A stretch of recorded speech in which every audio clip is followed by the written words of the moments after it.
Hello बच्चे लोग, कैसे हैं आप लोग? बढ़िया। तो आज हम लोग इकोनॉमिक्स में क्या पढ़ने वाले हैं और हम लोग पहले क्या पढ़ चुके हैं। तो पहले हमने पहला चैप्टर जो इकोनॉमिक्स के बारे में पूरा इंट्रोडक्शंस होता है वो मैंने आपको पढ़ा दिया, कंप्लीट कर दिया। अब आज हम आपको सेकेंड चैप्टर बनाने जा रहे हैं जिसका नाम है प्रोडक्शन पॉसिबिलिटी कर्व। शॉर्ट में इसको क्या बोलते हैं हम लोग? पीपीसी बोलते हैं। ठीक है। तो आज के इस वीडियो में हम लोग क्या पढ़ेंगे? आज के इस वीडियो में हम लोग तीन चीज पढ़ेंगे। पहला, प्रोडक्शन पॉसिबिलिटी शेड्यूल के बारे में। दूसरा, प्रोडक्शन पॉसिबिलिटी कर्व के बारे में। और तीसरा, मार्जिनल अपॉर्चुनिटी कॉस्ट के बारे में। ये तीनों के बारे में हम लोग आज डिस्कशन करेंगे। क्या क्या चीज़ का डिस्कशन करेंगे बच्चे लोग? पहला डिस्कशन करेंगे हम लोग क्या? पहला डिस्कशन हमारा होगा प्रोडक्शन पॉसिबिलिटी शेड्यूल के बारे में। दूसरा, प्रोडक्शन पॉसिबिलिटी कर्व के बारे में। तीसरा, मार्जिनल अपॉर्चुनिटी कॉस्ट। ठीक है, आइए हम लोग समझते हैं। पहले हम लोग डेफिनेशन, सबसे पहले हम लोग आज समझ रहे हैं प्रोडक्शन पॉसिबिलिटी शेड्यूल के बारे में। सबसे पहली बात है कि शेड्यूल का मतलब क्या होता है। What is the meaning of schedule? Schedule को अगर आप डिक्शनरी में देखिएगा तो आप सारणी कह सकते हैं। ठीक है, ठीक है, आपने सारणी कहेंगे यानी टाइम, ये जहाँ पर टाइम टेबल होता है। ठीक है, रेलवे सारणी, वहाँ रेलवे शेड्यूल भी लिखा रहता है। क्या शेड्यूल है? तो शेड्यूल का मतलब सारणी होता है। तो ध्यान दीजिए यहाँ पर क्या है। अब एक किसान है मान लीजिए, ठीक है, किसान है, उसके पास टोटल इतना खेत है मान लीजिए, इतना ही खेत है, मतलब इसका रिसोर्सेस लिमिटेड है। खेत भी तो क्या है? रिसोर्सेस ही है बाबू, संसाधन है, लिमिटेड है। कितना है? इतना खेत है। अब मान लीजिए कि उनके एरिया में, जिस एरिया में वो रहते हैं, जिस गांव में वो रहते हैं, ठीक है, उस एरिया में मेनली दो चीज़ों की खेती होती है। ठीक है, क्या क्या चीज़ का? एक राइस का, है ना, एक राइस का और एक वीट का। ठीक है, मतलब चावल का और गेहूं का। ये दो चीज़ों का खेती, इस जिस तरह का वो खेत का नेचर है, वो जिस तरह का खेत है, दो चीज़ों का खेती हो सकता है। क्या क्या चीज़ का? राइस का और वीट का। अब मान लीजिए किसान क्या उगाएगा। मान लीजिए किसान ने ये, इधर मान लीजिए हम लिख दे रहे हैं, इधर में वीट, इधर में लिख दे रहे हैं राइस। ठीक है, किसान ने क्या सोचा कि पूरे के पूरे खेत में हम राइस उगा दें। पूरा जो खेत है उसमें क्या उगा दें? हम राइस उगा दें। ठीक है, और उन्होंने ऐसा ही किया, पूरे खेत में राइस उगा दिया। तो राइस उगा दिया तो टोटल कितना राइस का प्रोडक्शन हुआ? मान लीजिए 20 टन हुआ। वीट का प्रोडक्शन कितना होगा सर? एक भी नहीं होगा, क्योंकि पूरे खेत में जब उन्होंने राइस ही लगाया है तो वीट का तो प्रोडक्शन नहीं होगा। तो ये एक कॉम्बिनेशन बना कि पूरे खेत में या तो उन्होंने 100% यानी पूरे खेत में क्या लगा दिया? राइस। तो राइस का प्रोडक्शन कितना हुआ? 30 टन। और वीट एक भी नहीं लगा, इसलिए वीट का प्रोडक्शन नहीं हुआ। चलिए, एक तरीका ही हो सकता है। अब मान लीजिए कि उनका दिल किया कि नहीं, इस बार हम लोग कुछ गेहूं भी लगा के देखते हैं। ध्यान दीजिएगा, यानी वीट। इन्होंने क्या किया, हम इसको ब्लू कलर से दिखाते हैं। इतने पोर्शन में वीट लगाया और बाकी के इस पोर्शन में क्या लगाया? राइस लगाया। ठीक है, मतलब कुछ एरिया में क्या लगा दिया इन्होंने? वीट लगा दिया। ठीक है, जैसे यहाँ वीट लगाया, कितना वीट हुआ? 2 यूनिट, है ना, 2 टन। डेफिनेटली जब एरिया कम हुए हैं तो राइस का प्रोडक्शन क्या हो जाएगा? कम हो जाएगा। देखिए, पहले यहाँ पर इतने एरिया में वीट लगाया तो इतना एरिया से कुछ तो प्रोडक्शन होगा वीट का। तो वीट का प्रोडक्शन कितना हुआ? 2 टन। ठीक है, और राइस का प्रोडक्शन तो पहले से घट ही जाएगा, है ना। ठीक है, तो कितना होगा राइस का प्रोडक्शन? ओनली 18 टन हो गया। अच्छा, और एक केस देखते हैं हम लोग। ठीक है, मान लीजिए इन्होंने थोड़ा और एरिया में क्या लगाया? अब वीट लगाया। ठीक है, अब वीट का प्रोडक्शन और बढ़ा रहे हैं। देखिए, यहाँ तक कर दिया, यहाँ तक वीट का प्रोडक्शन किया। ठीक है, और वीट का प्रोडक्शन एरिया बढ़ा दिया। तो यहाँ पर इससे क्या होगा कि वीट का प्रोडक्शन कितना हो गया? 4 टन। तो राइस का प्रोडक्शन क्या हो जाएगा? और कम हो जाएगा। मान लीजिए कितना हो गया? 14 टन।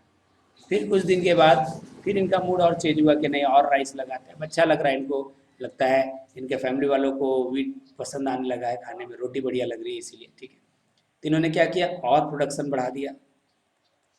किसका? वीट का, है ना। तो वीट का प्रोडक्शन और बढ़ा दिया और ज़्यादा खेत में लगाने लगे।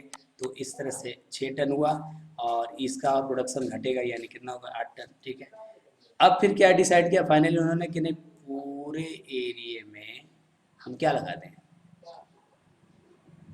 वीट ही लगा दें। ठीक है, पूरे एरिया में वीट लगा दिया, तो राइस तो लगाया नहीं, तो इस तरह हो गया। तो ये जो अलग अलग तरह का कॉम्बिनेशन हुआ, कौन कौन सा कॉम्बिनेशन हुआ?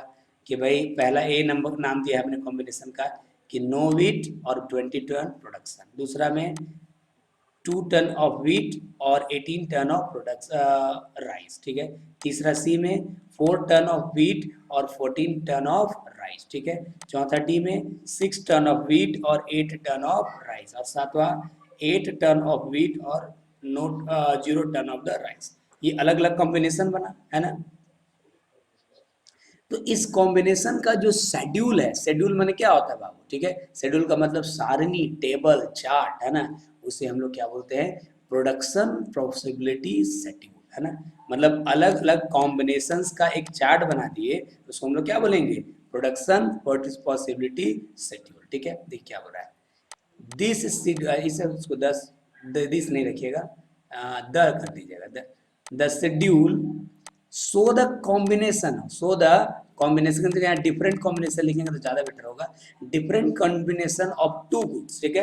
कह रहा है कि एक ऐसा शेड्यूल, ऐसा सारणी जिसमें क्या है, दो गुड्स का अलग अलग प्रकार का कॉम्बिनेशन दिया हुआ है, विच कैन बी प्रोड्यूस, जो कि प्रोड्यूस किया जा सकता है, ठीक है।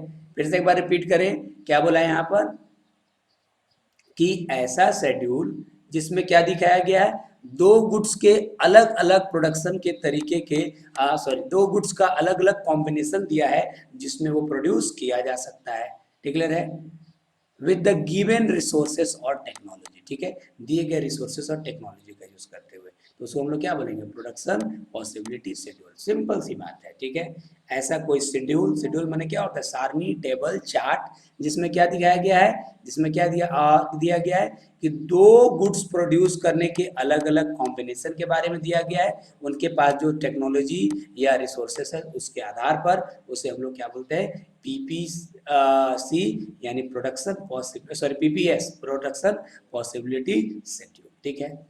एक इंपॉर्टेंट बात समझिएगा, ये लाइन हम समझा रहे हैं, they give the same satisfaction. देखिए अब आप कोई भी चीज जब प्रोड्यूस करेंगे तो आपको कुछ सेटिस्फैक्शन मिलेगा, ठीक है।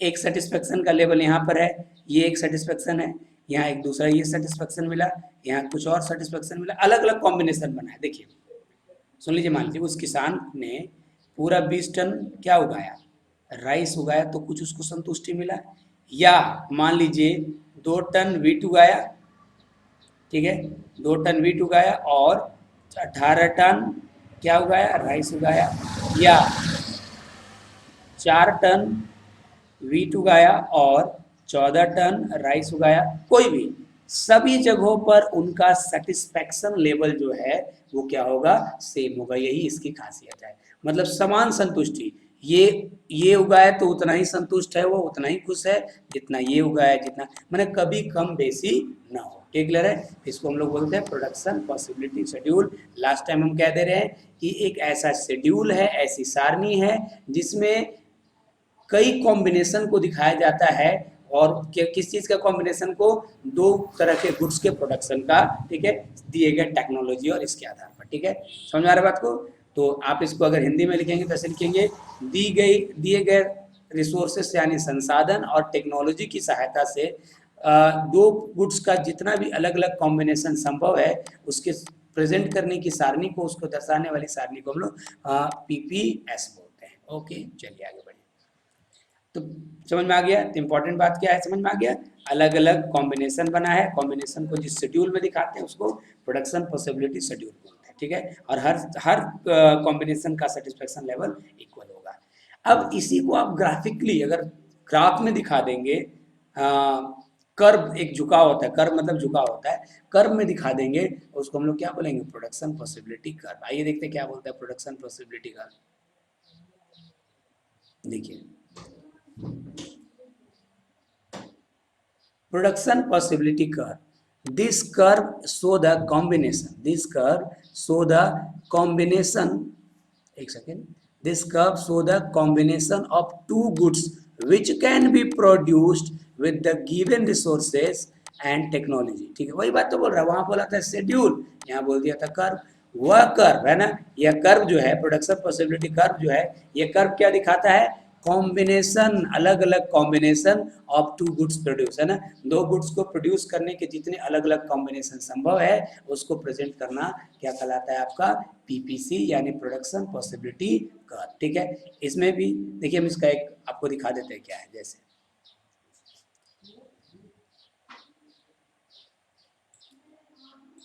हम लोग देखिए अलग अलग क्या क्या कॉम्बिनेशन बनाता है, 0 20 2 18, है ना, 20 18 14 8 0,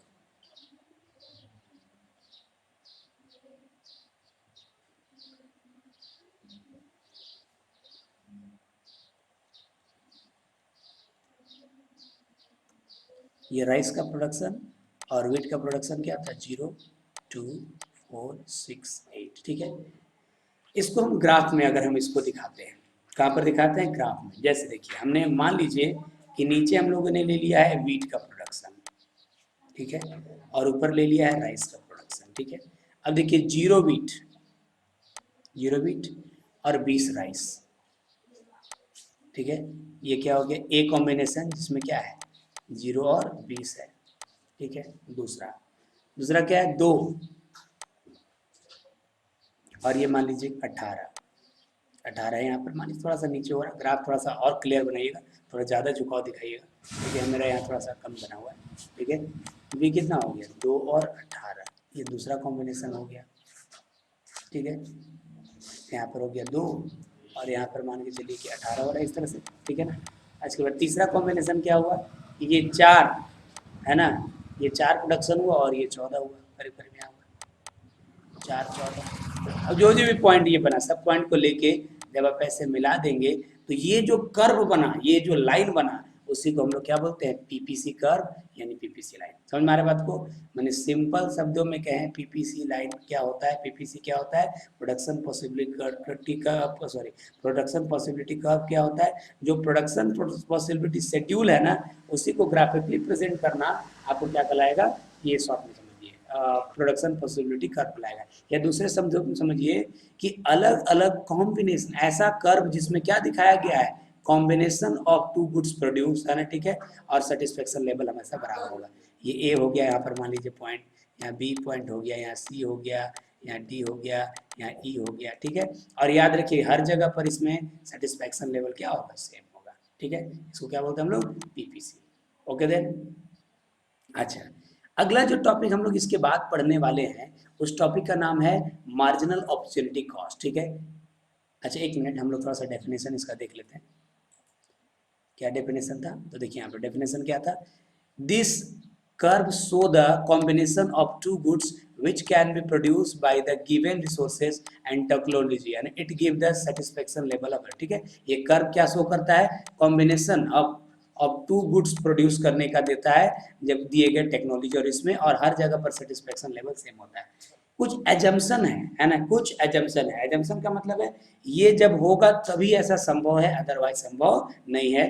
मतलब पीपीसी तभी होगा जब ये ऐसा माना जाएगा। पहला एजम्पशन ये माना गया है, ठीक है, कि भाई resources are fully and efficiently utilise, जो भी मेरे पास रिसोर्सेस है उसका फुल्ली यूटिलाइज करें। फुल्ली मतलब ऐसा नहीं कि अगली बार दो एक कोना जमीन हम यूज करना छोड़ दिए हो, पूरी तरह से उपयोग हो। ठीक है, एफिशिएंटली का मतलब क्या हुआ है ढंग से हो। ठीक है ना, कि इस बार हम जैसे तैसे कर दिए, है ना, बढ़िया क्वालिटी का बीज नहीं लगाए, मेहनत नहीं किया उसके ऊपर, नहीं, फुल्ली पूरा एरिया यूटिलाइज हो और एफिशिएंट तरीके से यूटिलाइज हो, हम उसमें कोई एफिशिएंसी में कमी ना आए। ठीक है, अच्छा उसके बाद टेक्निक ऑफ प्रोडक्शन, जो अलग अलग कॉम्बिनेशन है, हर से कॉम्बिनेशन में टेक्निक्स एक ही यूज होना चाहिए, टेक्निक और टेक्नोलॉजी या टेक्निक चेंज नहीं होना चाहिए। ऐसा नहीं कि पिछली बार हम करा दिए थे, पिछली बार हम दूसरा बीज लगाए इस बार कोई दूसरा लगा दिए, पिछली बार हाथ से खेती किए थे इस बार ट्रैक्टर से करा दिए, ऐसा नहीं होना चाहिए। ठीक है, तो हमारा टेक्निक कभी चेंज नहीं होना चाहिए। समझ में आ रहा बात को, जो भी संसाधन है हर बार फुल्ली यूटिलाइज होना चाहिए और एफिशिएंटली होना चाहिए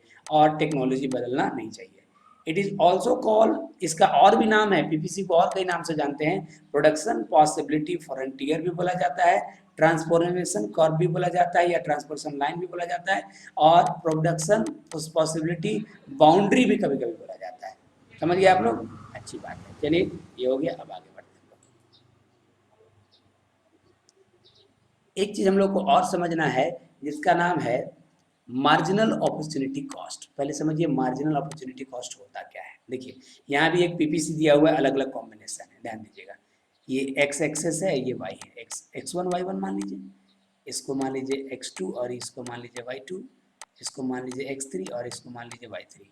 अब जरा सोचिए बच्चों, यहाँ पर आपने 1 यूनिट एक्स का और 10 यूनिट वाई का प्रोडक्शन किया, ओके सर। यहाँ पर आपने 1 यूनिट वाई का और 9 यूनिट एक्स का प्रोडक्शन किया। तो बताइए कि आप यहाँ से यहाँ ए और बी के बीच की बात करें, अगर हम लोग ए एंड बी पॉइंट के बीच की बात करें, ए और बी कॉम्बिनेशन की बात करें, तो एक ज़्यादा यूनिट एक्स को गेन कर प्रोड्यूस करने के लिए, पहले यहाँ एक ही यूनिट एक्स प्रोड्यूस हो रहा था, अब 2 करने के लिए, मतलब एक एक्स्ट्रा यूनिट एक्स प्रोड्यूस करने के लिए वाई का कितना यूनिट आपको लूज करना पड़ा? सर 10 से 9 हो गया, 1 यूनिट लॉस करना पड़ा, ठीक है। और आगे बढ़े, देखिए यहाँ से यहाँ देखिए आप 2 से 3 हो गया, यहाँ से यहाँ पर अगर कंपेयर कीजिएगा तो 1 यूनिट एक्स्ट्रा आपको प्रोड्यूस करने के लिए एक्स कितना यहाँ लूज करना पड़ा? 2 यूनिट वाई आपको क्या करना पड़ा? लूज करना पड़ा। इसी को बोलते हैं हम लोग, क्या बोलते हैं इसको हम लोग? इसको बोलते हैं मार्जिनल अपॉर्चुनिटी कॉस्ट, है ना। मतलब एक कोई भी एक गुड्स का एक एडिशनल यूनिट आपको और प्राप्त करने के लिए, प्रोडक्शन को बढ़ाने के लिए दूसरा का कितना यूनिट आपको सेक्रीफाई करना पड़ेगा, इसी रेशियो को, इसी को हम लोग क्या बोलते हैं? मार्जिनल अपॉर्चुनिटी क्या कॉस्ट है, ठीक है। कैसे निकालते हैं? Changes in Y divided by changes in X, ठीक है। वाई में जो बदलाव आया डिवाइडेड बाय इसमें, ले समझ में आ रहा है बात को? वाई का मतलब क्या हुआ? वाई मतलब चेंजेज सिंपल भी होता है ये, या जो वाई में जो लॉस हुआ और जो एक्स में गेन हुआ उसको आप दिखाएंगे। क्लियर है? चलिए हम लोग आपको समझा देते हैं यहाँ पर। बताइए चेंजेज इन वाई, ध्यान दीजिए, एमओसी अगर हम निकालेंगे तो चेंजेज इन वाई कितना हुआ? सर 10 से 9 हो गया, तो 10 माइनस 9 कर दीजिए, और यहाँ क्या हो गया? 1 माइनस 2 कर दीजिए, इसमें से इसको माइनस किया, डिवाइडेड बाई इसमें से इसको माइनस किया, ठीक है। Changes in X, changes in Y, Y में ये चेंजेज आया 10 माइनस 9, या और या यहाँ पे इसमें एक्स में कितना जाए? 1 माइनस 2, तो सर कितना हो गया? 1 बाई माइनस 1, यानी माइनस 1 होगा, या माइनस 1:1 भी लिख सकते हैं आप लोग, ऐसा लिख सकते हैं। अच्छा एक चीज़ और है, कोई ज़रूरी नहीं है कि आप फर्स्ट में से सेकंड माइनस करें, सेकंड में से फर्स्ट माइनस कर सकते हैं, यहाँ से भी निकाल सकते हैं। 9 माइनस 10 ऊपर में और नीचे में 2 माइनस 1, वैल्यू कोई चेंज नहीं होगा, वैल्यू हमेशा 1 ही एक ही आएगा, -1/1 अगेन -1, या -1 या -1 आ गया, ठीक है। ए और सी के बीच का अगर निकालना हो तो कैसे निकलेगा? 1 माइनस 3/10 माइनस 7, यानी -2 बाई -3, सॉरी 3, है ना, यानी क्या हो जाएगा? जो भी आएगा आप सॉल्व करके देखिएगा, -0.67 के आसपास आएगा, ठीक है। इस तरह से लेके चलेंगे, ठीक है। इसको हम लोग क्या बोलते हैं? Marginal opportunity cost. तो मार्जिनल अपॉर्चुनिटी कॉस्ट क्या होता है बाबू? 1 एडिशनल यूनिट को आपके प्रोडक्शन, किसी एक गुड्स के 1 एडिशनल यूनिट प्रोडक्शन बढ़ाने के लिए दूसरे का कितना यूनिट आपको लूज करना पड़ता है, इसी को हम लोग क्या बोलते हैं? Marginal opportunity cost. मतलब आप अपॉर्चुनिटी लूज कर रहे हैं बाबू, तब आप इसको गेन कर पा रहे हैं, तो कितना अपॉर्चुनिटी लूज कर रहे हैं, देखिए आगे क्या है। अब इससे यहाँ ध्यान दीजिएगा, मार्जिनल अपॉर्चुनिटी कॉस्ट, देखिए ए बी का निकाल के दिखाया कि मैंने आपको समझा दिया। अच्छा साइन शोध, अच्छा इसका क्यों हम लोग नेगेटिव साइन, देखिए हमेशा क्या होता है मार्जिनल अपॉर्चुनिटी कॉस्ट नेगेटिव क्यों आता है? क्योंकि वो डाउनवर्ड होता है। डाउनवर्ड मतलब क्या होता है कि आप स्लोप को देखिएगा, ठीक है, ये जो हर बार देखिए आप माइनस आ रहा है कि नहीं आ रहा है? सर बिल्कुल माइनस आ रहा है, ठीक है, क्योंकि आप माइनस आ रहा है, तो माइनस के होने के वजह से ही आपका स्लोप डाउनवर्ड जाता है। देखिए अब याद देखिए, जो आपने स्लोप बनाया कुछ ऐसा बनाया था, ठीक है, क्यों डाउनवर्ड को गया? क्योंकि हमेशा नेगेटिव है, क्लियर है। अच्छा absolute value of slope so the increasing trend, अगर ऐसा, ये जो अगर आप देख रहे हैं, तो अगर आप एब्सोल्यूट वैल्यू, दो बातें यहाँ पर कहा है, इस लाइन को जरा क्लियर करिए बच्चों। पहली बात है कि ये जब हम लोग पीपीसी बनाते हैं तो इस तरह का साइन क्यों आता है, मतलब डाउनवर्ड क्यों आता है? क्योंकि ये नेगेटिव रहता है, हमेशा क्या होता है? नेगेटिव होने की वजह से ही आपका ये डाउनवर्ड स्लोप होता है, ठीक है। अच्छा उसके बाद दूसरी बात क्या बोला है? Absolute value of slope is increasing trend, है ना। एब्सोल्यूट वैल्यू हमेशा इंक्रीजिंग ट्रेंड होता है। एब्सोल्यूट वैल्यू इंक्रीजिंग ट्रेंड का मतलब क्या होता है कि पहली बार अगर आप साइन को इग्नोर कर दें, एब्सोल्यूट वैल्यू मतलब साइन को इग्नोर करके, तो आप क्या होगा? पहला बार 1, दूसरा बार 2। तो इस तरह से देख रहे हैं स्लोप जो है, या स्लोप कहिए या एमओसी स्लोप एक ही चीज होता है। एमओसी जो है या स्लोप उसी को बोलते हैं स्लोप का मतलब यही याद रखिएगा बाबू, एमओसी का ही दूसरा नाम स्लोप है, ठीक है। एब्सोल्यूट वैल्यू ऑफ स्लोप जो है इंक्रीजिंग होता है, यहाँ 1 बढ़ा, यहाँ 2 बढ़ा, अगर आप पूरा निकाल के देखेंगे तो अगला में 3 बढ़ेगा।